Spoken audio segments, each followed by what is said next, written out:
Europe 1. 16h-18h, Historiquement vôtre. Stéphane Bern et Mathieu Noël. le récit. Il entrera dans toutes les affaires parce qu'il n'avait pas la force de résister à ceux qui l'entraînaient. Il en sortit toujours avec honte parce qu'il n'avait pas le courage de les soutenir. Voilà ce que dit le cardinal de Richelieu au sujet de son fidèle ennemi Gaston d'Orléans. Influençable, lâche, trublion, sans cervelle. Depuis sa mort, le frère de Louis XIII a très mauvaise réputation. Derrière la légende noire, il est surtout un prince avide de liberté. Gaston d'Orléans est né à Fontainebleau en avril 1608. Il est le troisième fils d'Henri IV et de Marie de Médicis après Louis et Nicolas. 2 ans après sa naissance, son père est assassiné par un fanatique catholique, Ravaillac, et son grand frère devient roi sous le nom de Louis XIII. Comme celui-ci n'a que 8 ans, c'est la reine-mère Marie de Médicis qui exerce la régence. Le deuxième frère, Nicolas, meurt l'année suivante. Gaston devient duc d'Orléans et prend le titre de monsieur, frère du roi. Mais surtout, le voilà désormais le plus proche héritier de Louis XIII. Dans la famille, les relations sont compliquées. Gaston est le chouchou de Marie de Médicis, peut-être parce qu'il ressemble à son père. Quoi qu'il en soit, lui, comme sa mère, ont du mal à s'entendre avec Louis XIII.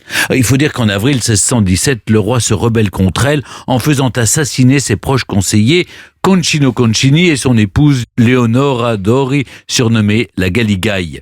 C'est avec cette guerre de la mère et du fils que débute vraiment le règne de Louis XIII. Marie de Médicis est envoyée en exil à Blois, tandis que son conseiller Armand-Jean du Plessis de Richelieu organise la réconciliation. Élevé à la fonction de cardinal, Richelieu devient le principal ministre du roi en 1624. Gaston grandit au milieu de ces troubles.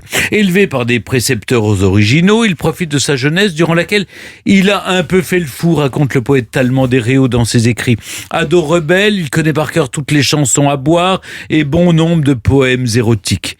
Il fait les 400 coups avec ses compagnons qu'il surnomme son conseil de vauriennerie. Devant le libertinage de son frère, Louis XIII est scandalisé. C'est décidé, il faut le marier. Alors que Gaston d'Orléans rêve d'une princesse étrangère pour asseoir son autorité en Europe, on lui trouve une fiancée en la personne de Marie de Bourbon-Montpensier. Sa famille est aussi noble que sa fortune, mais elle est d'une laideur incontestable. Oh non, Gaston n'est pas le seul à faire preuve de réticence. Un parti de l'aversion au mariage se constitue avec divers protagonistes. La reine Anne d'Autriche, qui ne veut pas affaiblir sa position, la duchesse de Chevreuse, grande ennemie de Richelieu, ou encore le prince de Condé, deuxième dans l'ordre de succession après Gaston. Mais la conspiration arrive aux oreilles du roi. Furieux, celui-ci frappe un grand coup en faisant arrêter les coupables, dont le maréchal d'Ornano, précepteur de Gaston en mai 1626. Le prince est pardonné, la cour gagne Nantes et le mariage tant contesté est célébré. Gaston obtient les duchés d'Orléans et de Chartres, ainsi que le comté de Blois comme apanage. Moins d'1 an plus tard, l'épouse non désirée décède prématurément après avoir donné naissance à une fille, Anne-Louise d'Orléans, qu'on surnommera la Grande Mademoiselle. Les intrigues se jouent et se déjouent à la cour. Avec la journée des dupes de 1630, Marie de Médicis est encore mise sur la touche. Gaston d'Orléans ne supporte pas cette trahison envers sa mère et l'année suivante, il annonce à Richelieu qu'il renonce à son amitié. Il se réfugie en Lorraine, chez le duc Charles IV, en guerre contre la France, et publie depuis Nancy un manifeste contre le cardinal qu'il décrit comme un prêtre inhumain et pervers, pour ne pas dire scélérat et impie, qui a introduit dans le ministère la perfidie, la cruauté et la violence. Il l'accuse d'être indifférent à la souffrance du peuple et se pose en défenseur de la liberté et de l'état de droit. Libre, Gaston d'Orléans l'est de tout son cœur. Les alliances matrimoniales sont le fruit d'entreprises diplomatiques, surtout lorsqu'on est l'héritier de la couronne, mais il n'en a que faire. Rebelle, vous l'avez compris. Le duc n'écoute que son cœur et épouse en seconde noces Marguerite, la sœur du duc de Lorraine. Avec le duc de Montmorency, puissant gouverneur du Languedoc et l'aide de sa mère, Gaston d'Orléans monte une coalition qui échoue lamentablement à Castelnaudary en septembre 1632. Alors que Montmorency est décapité à Toulouse, les faits de trahison, ça rigolait pas. Oui. Gaston d'Orléans, c'est le frère du roi, est une nouvelle fois pardonné. Ce n'est pas une raison pour se tenir à carreau. 2 ans plus tard, il flirte encore avec les ennemis de la France en signant avec l'Espagne un traité secret contre Richelieu. En 1638, alors qu'on ne l'attendait plus, après 23 ans d'union stérile, arrive le premier bébé du roi et de la reine. C'est un miracle. Au revoir et merci Gaston d'Orléans. C'est le futur Louis XIV qui devient l'héritier de la couronne d'un royaume de France bien agité. Richelieu continue d'humilier les grands du royaume.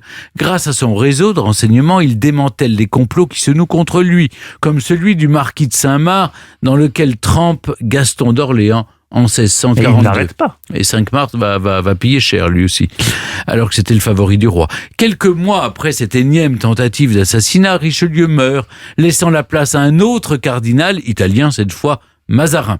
Ce dernier permet le retour en grâce de Gaston d'Orléans. Le prince se réhabilite alors par ses campagnes militaires victorieuses contre les Espagnols. En 1648, s'achève la guerre de 30 ans. Enfin, un peu de répit, mais pas à l'intérieur du pays. Mazarin veut maintenir le Parlement dans l'obéissance et provoque le soulèvement des princes. Notre éternel comploteur est toujours au rendez-vous et navigue d'un parti à l'autre. En 1652, après avoir maté la Fronde, Mazarin envoie Gaston en exil dans son château de Blois. Ces princes rebelles, il ne peut plus les voir en peinture. C'est dans son château de Blois, où il est exilé après l'échec de la Fronde en 1652, que Gaston d'Orléans termine sa vie. Il a confié les travaux à l'architecte François Mansart, qui en a fait un joyau de l'art classique. Pilastres, colonnes, chapiteaux et frontons rappellent l'architecture grecque antique et annoncent déjà le style de Versailles.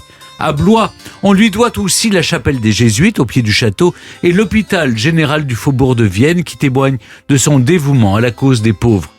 Il n'avait rien, sans exception, de tout ce qui peut distinguer un grand homme, écrit à son sujet le cardinal de Retz dans ses mémoires.